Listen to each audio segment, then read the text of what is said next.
Good morning, welcome to Morning Outlook on Thursday, the 7th of March.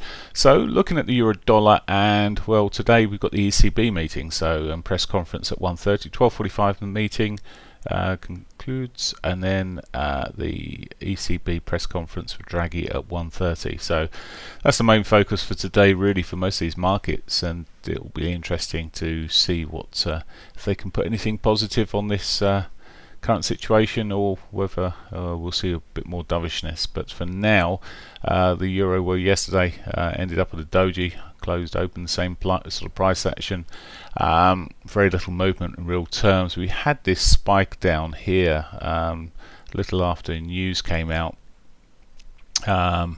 which literally, I mean, it's like if it just failed. There was obviously buying waiting for it, and happening almost immediately afterwards. Maybe it was to take stops out from the lows, but whatever it did, it was very short, suggesting that we may have some with what were the divergence that preceded it.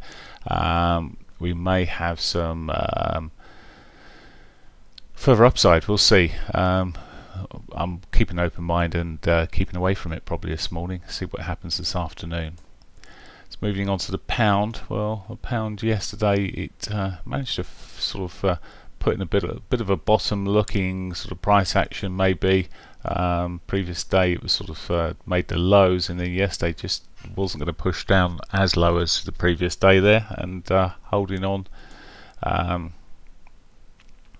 But very, very choppy. It's pulled a bit clearer this morning. What's it going to do today? God knows is the answer. It's moved. It's in this sort of wedge pattern. It stayed there for absolutely hours yesterday. Managed to push up a little bit. The volatility sort of died a little bit. Maybe it's got potential to continue this sort of move here. It's right bang on the prior highs there, pretty much. May have just confirmed a higher low, which would potentially suggest a little bit more upside. So that's where we're sitting there at the moment. Not the clearest of charts. Dollar yen.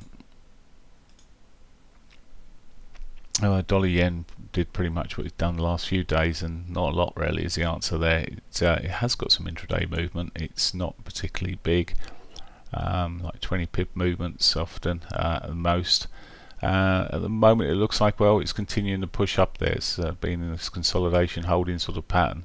Slight, well, apart from this, well, even with the spike there, since then we've had lower highs, lower lows coming from this. Is it going to reverse around and push back up?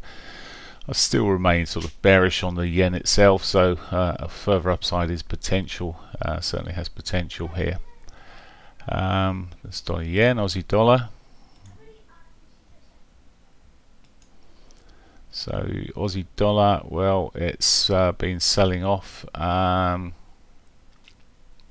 sold off quite strongly yesterday and stayed down there, broke those prior lows there.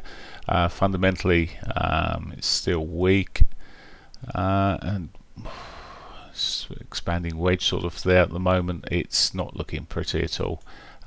Maybe it's got further upside, but my feeling is that from the analysis and the fundamentals, that if it breaks that 34, maybe it's got a potential back to lows or down to that S1 sort of area. But if you look at how it's been moving over the last 20 hours or so, it's not been a lot. So eventually it will move, I'm sure, quite quickly, but it may take non-farm payrolls to get it moving tomorrow. Canadian dollar, well, solid push up in the end yesterday, continuing in this route, expectation, and well, results. Just saw further weakness there from the Bank of Canada's meeting there, and well, at the moment we just well, a bit of consolidation short term here, but maybe if it pulls back to the daily pivot, it'll give it a chance of a bounce. It hasn't hit the daily pivot for 1, 2, 3 previous days there. I think it's got pretty high probability of hitting it today, but and whether it gives it a platform for another bounce, we'll see. But very weak, very small price action most of the time on that. Right, that's pretty much it for me. News today, other news today. What have we got here? Not a lot really. We've got a bit of we got NPC speaker, the UK Bank of England speaker there, due to speak in Glasgow. Not really telling me too much more on the side of that. May get a bit of volatility at around 9:30, but most of these guys have had their say already. And then of course, as I say, 12:45, 1:30 is the more significant news coming from Europe. Okay, the ECB. Have a great day. Bye for now.